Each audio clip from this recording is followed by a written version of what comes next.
Hello viewers, welcome to my channel Easy 60. இன்னைக்கு Tamil Nadu syllabus standard 8 ஓட chapter 1 exercise 1.6ல question number 4 பார்க்கலாம். First sum வந்துட்டு 2/5 whole power 4 into 5/2 whole power -2 கொடுத்துருக்காங்க. இங்கே negative power கிடையாது, positive power தான். ஸோ அதை நான் அப்படியே காப்பி பண்ணிடுறேன், இன்டூவும் போட்டுடுறேன். இங்கே பார்த்தீங்கன்னா நெகட்டிவ் பவர் இருக்குது. நெகட்டிவ் பவர்னால் என்ன பண்ணணும்? ரெசிப்ரோக்கல் பண்ணணும். அதனால் 2/5 போட்டுட்டா இது என்ன ஆகிடும்? பாசிட்டிவ் பவராக போயிடும். இப்போது பேஸ் சேமாக இருக்குது, அதாவது ரெண்டுமே 2/5 இருக்குது. அப்போது a power M into a power n அந்த ஃபார்முலா படி பேஸ் சேமாக இருக்குது. மல்டிப்ளை பண்ணணும் அப்படின்னா பவரை நம்ம ஆட் பண்ணிக்கலாம். அப்போது 2/5 ஹோல் பவர் 4 + 2 4 + 2 6 ஆயிடுச்சு. அவ்வளோதான். இப்போது 2 பவர் 6 அப்படின்னு அர்த்தம் 6 வாட்டி 2வை எழுதிக்கணும். அதே போல் கீழே 6 வாட்டி 5ஐ எழுதிக்கணும். இப்போ நம்ம இதை மல்டிப்ளை பண்ண போகிறோம். 2 2s are 4, 4 2s are 8, 8 2s are 16, 16 2s are 32, 32 2s are 64. அடுத்தது கீழே 5 5s are 25, 25 5s are 125, 125 5s are 625. இந்த 4 5ஐ சேர்த்தா 625 வந்துச்சு.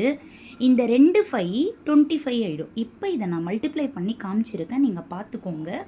மல்டிப்ளை பண்ணால் 15,625 வரும். அவ்வளோதான். ஃபஸ்ட் சம் முடிஞ்சிருச்சு. செகண்ட் சம்முக்கு போகலாம். இப்போது செகண்ட் சம்மில் ஃபஸ்ட்டு டிவைடுன்னு கொடுத்ததால இதை எழுதி பை போட்டு இதை எழுதியிருக்கேன். ஓகேவா? இப்போது இதுக்கும் நெகட்டிவ் பவர் இதுக்கும் நெகட்டிவ் பவர் இருக்குது. ஓகேவா? இப்போ நான் என்ன பண்ணுறேன்னா ரெசிப்ரோக்கல் பண்ண போகிறேன். கரெக்டாக? அதாவது கீழே இருக்கிற 4/5 - 3 மேலே வரப்போ 4/5 பவர் +3 எழுது. இது மேலே இருக்கு இல்லையா, இதை நான் கீழே கொண்டு வரப்போ 4/5 பவர் 2 ஆயிடுது. கேர்ஃபுல்லாக போடுங்க. ஓகேவா? அதாவது இதை மேலே இருக்கிறது கீழே எழுதிட்டா நெகட்டிவ் பவர் வந்து பாசிட்டிவ் பவராக ஆயிடுச்சு. இப்போ இது என்ன மாதிரி இருக்குது? பேஸ் சேமாக இருக்குது. பவரை வந்து நம்ம என்ன பண்ணலாம், அதாவது டிவைட் வேறு இருக்குது. பவர் பேஸ் சேமாக இருக்குது, டிவைட் பண்ணணும்னு சொல்கிறாங்க. என்ன formula? A power m/a power n = a power m - n. அதாவது பேஸை அப்படியே எழுதிட்டு பவரை மைனஸ் பண்ணணும். எப்போவுமே நியூமரேட்டரோட பவரை தான் ஃபஸ்ட்டு எழுதணும், மைனஸ் டினாமினேட்டரோட பவர். ஓகேவா? நான் பொறுமையாக தான் சொல்லித்தரேன், பார்த்துக்கோங்க, புரிஞ்சுக்கோங்க. அப்போ 4/5 3 - 2 1 ஆகிடும். எப்போவுமே பவரில் 1 இருக்குது அப்படின்னு அர்த்தம், அதை ஒரு தடவை எழுதணும்னு அர்த்தம். அவ்வளோதான். அந்த பவர் 1 போயிடும். அப்போ வெறும் 4/5 தான் இந்த சம்முடைய ஆன்சர். புரியுதா? இப்போ நெக்ஸ்ட் சம்முக்கு போகிறேன். Third sum 2 power 7 into 1/2 power -3 இருக்குது. இது பாசிட்டிவ் பவர், அதனால் இதை நான் அப்படியே எழுதிட்டேன். இங்கே வந்துட்டு மேலே தனியாக, அதாவது 1 பவர் -3 2 பவர் -3 பிரித்து எழுதிக்கிறேன். எழுதிட்டு 2 பவர் 7 இன்டூ 1ல் நெகட்டிவ் பவர் இருந்தாலும் சரி பாசிட்டிவ் பவர் இருந்தாலும் சரி அது 1 தான் ஆக போகுது. கீழே இருக்கிற 2 பவர் -3 அப்படியே எழுதுறேன். ஆனால் இது நெகட்டிவ் பவர் போகணுன்னா என்ன பண்ணணும்? டினாமினேட்டரில் இருக்கிற 2வை நியூமரேட்டருக்கு கொண்டு போயிட்டா இந்த பவர் என்ன ஆகிடும்? +3 ஆகிடும். புரியுதா?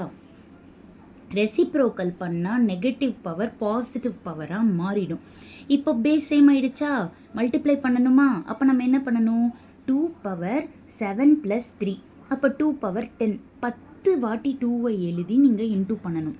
நான் 10 வாட்டி 2 எழுதிட்டேன். 2 2s are 4, 4 2s are 8, 8 2s are 16, 16 2s are 32, 32 2s are 64, 64 2s are 128, 128 2s are 256. இதை எழுதிட்டு கடைசியில் இருக்கிற 2 2 இன்டூ பண்ணோன்னா 4 வந்துடும்.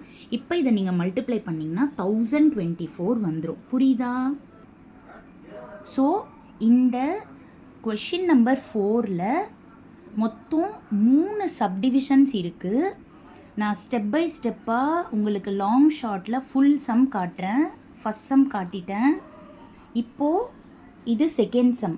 செகண்ட் சம் டிவைடுன்னு இருக்குது.